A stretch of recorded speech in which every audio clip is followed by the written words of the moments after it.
A B plus B, ये product बन गया, ठीक है। उसके बाद एंडोथर्मिक और एक्सोथर्मिक में बच्चे देखो कि जो आपके पास एक्सोथर्मिक रिएक्शंस होती हैं उसमें हीट रिलीज़ होती है काफ़ी सारी। तो मान लो आपके पास ये प्रोडक्ट की है, हमारे पास 5 जूल ऑफ एनर्जी है, यहाँ पे जो रिएक्टेंट उनकी 10 जूल है, तो यहाँ पे क्या है 30 है, ये वाली 30 जूल है। तो हमने कितनी दी, ये वाली 5 तो पहले ही उसके पास थी, यहाँ से हमने 10 to 30 मीन्स हमने 20 जूल एनर्जी दी। 10 है ना उसके पास पहले ही, तो 30 तक ये मैक्सिमम है, तो हमने 20 जूल उसको दी, सप्लाई की एनर्जी, मतलब एक्टिवेशन एनर्जी इतनी हमने दी, तो उसने हीट ज़्यादा रिलीज़ कर दी, मीन्स उसने 5 जूल ज़्यादा कर दी। 20 हमने दी बट उसने रिलीज़ कितनी की 25, मीन्स जो ई ए फॉरवर्ड डायरेक्शन की एनर्जी वो तो उसके पास 20 है, बट जो बैकवर्ड की होगी वो कितनी होगी 25। तो इसमें देखो क्योंकि एक्सोथर्मिक में क्या होता है, हीट ज़्यादा रिलीज़ करते हैं, तो ज़्यादा बैकवर्ड जो एक्टिवेशन एनर्जी बैकवर्ड उसने ज़्यादा रिलीज़ की। तो एक्सोथर्मिक रिएक्शंस में क्या होता है, ओवरऑल चेंज नेगेटिव आ जाता है। This is because the product have less energy than the reactant. Delta H हमारे पास E A forward minus E A backward है। ई ए फॉरवर्ड देखो इसमें कम है और बैकवर्ड ज़्यादा है, तो ऑब्वियसली नेगेटिव आएगी ना, डेल्टा एच की वैल्यू नेगेटिव आ जाएगी, क्योंकि एक्टिवेशन एनर्जी फॉरवर्ड डायरेक्शन की कम है as comparison to the backward direction. तो बस वही डिस्क्राइब किया कि नेगेटिव आ जाएगी रिएक्शन। और एंडोथर्मिक में क्या होगा, पहले ज़्यादा एब्जॉर्ब करेगा, मीन्स ये देखो ना कि पहले वो ज़्यादा हीट एब्जॉर्ब करेगा। मीन्स आपके पास 10 है रिएक्टेंट की और 15 है हमारे पास प्रोडक्ट की, और 30 यहाँ पे है जो थ्रेशोल्ड टोटल है, मतलब यहाँ तक। तो 10 से उसने 20 जूल एब्जॉर्ब की, ज़्यादा करेगा, तो उसने रिलीज़ बहुत कम की, मीन्स 5 कम की, 15 जूल उसने की। तो यहाँ से ई ए फॉरवर्ड ज़्यादा हो गया as comparison to E A backward, तो क्या होगा यहाँ पे डिफरेंस पॉजिटिव आ जाएगा for endothermic reaction. Means overall change for these reaction is positive because the product have more energy. जो प्रोडक्ट की होगी ना वो ज़्यादा energy as comparison to the reactant, तो ये वाली ये पॉजिटिव आएगा, ठीक है। उसके बाद आपके पास है ये effect of catalyst on the reaction rate.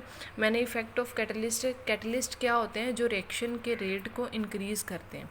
Catalyst वही सब्सटेंसेस होते हैं ना जो रिएक्शन के रेट को इंक्रीज़ करते हैं, बट खुद उनमें कोई चेंज नहीं आता, रिएक्शन के रेट को इंक्रीज़ करते हैं। The substance which increase the rate of the reaction without itself undergoing permanent change are called catalyst. और जो इस फिनोमिनन को कहते हैं वो इंक्रीज़ करता है रेट ऑफ रिएक्शन, वो होता है हमारे पास कैटालिसिस। यहाँ पे देखो जो मैंने पहले आपको बताया था कि अगर हमारे पास एक्टिवेशन एनर्जी हाई होगी तो रिएक्शन का रेट स्लो होगा। तो इनका काम क्या है जो कैटलिस्ट का, कि ये पता क्या करते हैं, ये रिएक्शन के रेट को इंक्रीज़ करने के लिए एक्टिवेशन एनर्जी को कम कर देते हैं, जिससे अपने आप रेट इंक्रीज़ हो जाता है। मीन्स इनका काम होता है सिंपल, ये देखो रिएक्शन ये जो है विद कैटलिस्ट, मतलब जो रिएक्शन हमने इन प्रेजेंस ऑफ कैटलिस्ट की है, तो ये हमारे पास एक्टिवेशन एनर्जी उसकी कम है, तो जल्दी रिएक्टेंट देखो यहाँ पे यहाँ इतना क्रॉस करना है, और विदाउट कैटलिस्ट देखो यहाँ पे इतना क्रॉस करना है उसने, तो ये वाली ज़्यादा जल्दी जाएगी ना, ठीक है। ये वाले रिएक्टेंट जल्दी जाके प्रोडक्ट में चेंज होंगे एज़ कंपैरिजन टू दिस, ठीक है। वो विदाउट कैटलिस्ट है कि इसमें जिस रिएक्शन में कैटलिस्ट नहीं होता उसकी एक्टिवेशन एनर्जी ज़्यादा होती है, और जिसमें कैटलिस्ट होता है वो एक्टिवेशन एनर्जी को कम कर देते हैं, जिससे ये बैरियर क्रॉस करना ईजी हो जाता है। तो यहाँ पे E A F activation energy forward direction के लिए, और E A B activation energy for the backward direction है, और ई ए रिप्रेजेंट की है अनकैटलाइज्ड डायरेक्शन के लिए यहाँ पे, और ई ए डैश किसके लिए रिप्रेजेंट की है, कैटलाइज्ड डायरेक्शन के लिए। यही बस इन्होंने डिस्क्राइब किया हुआ है। It is believed that the catalyst form a new activated complex of lower potential energy.